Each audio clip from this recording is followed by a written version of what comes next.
បើនិយាយពីរឿងផ្លែផ្ទ្រានេះហ៎បងប្អូនគឺអត់ទាន់អស់ទេនៅសល់ច្រើនណាស់តែនេះខ្ញុំបេះបានតែប៉ុណ្្នឹងឯងយកមកត្រាំហូបសិនចាំមិនបានចាំទៅរកទៀត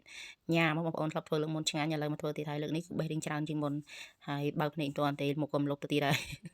នេះដើមនេះអត់សូវមានទេបងប្អូននៅថាជ្រុះចឹងអស់មានអ្នកបេះគឺជ្រុះហ្មងបងប្អូនហើយក៏នេះខ្ញុំមកនេះមកដើមមួយទៀតដើមនេះគឺថាអែមនៅចិត្តដៃគាត់ថាផ្លែហ្នឹងវាទូចៗចឹងបងប្អូនបេះប៉ុណ្្នឹងហើយគឺថាមិនអស់ចិត្តទេគឺឈ្មោះសំដៅទៅរកដើមមួយទៀតហ្នឹងគឺផ្លែរៀងធំជាងនឹងនេះខ្ញុំបេះពីមុនហ្នឹងឥឡូវបានអ្នកចិត្តមកកធុនជ័រនេះហើយប៉ុណ្ណឹងគឺជា1គីឡូបងប្អូនចាឥឡូវចាត់ចែងហើយយកមកលាងសម្អាតដើម្បីយើងធ្វើពទ្រាត្រាំទៀតព្រោះញ៉ាំលើកមុនគឺញ៉ាំហើយឥឡូវធ្វើទៀតហើយគាត់ទៅលាង3 4ទឹកឲ្យតែស្អាតទៅបងប្អូនហើយយើងដាក់ដាំទឹកដាក់តែស្ករនិងអំបិលហ្នឹងហើយត្រាំតែមួយយប់ហ្នឹងគឺយើងហើយលាងពីទឹកបងប្អូនបន្តមកទៀតហ្នឹងគឺនេះខ្ញុំដាំទឹកមិនសិនទេចាក់លាយហ្នឹងលាយកូរអំបិលស្ករយើងហ្នឹង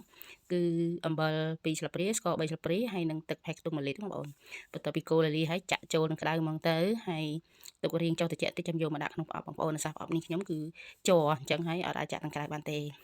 អញ្ចឹងបុកអំបិលហើយស្រេចហើយស្អែកគឺបានញ៉ាំទៀតហើយគ្រាន់តែនិយាយសក់ទឹកមាត់ទៀតទេ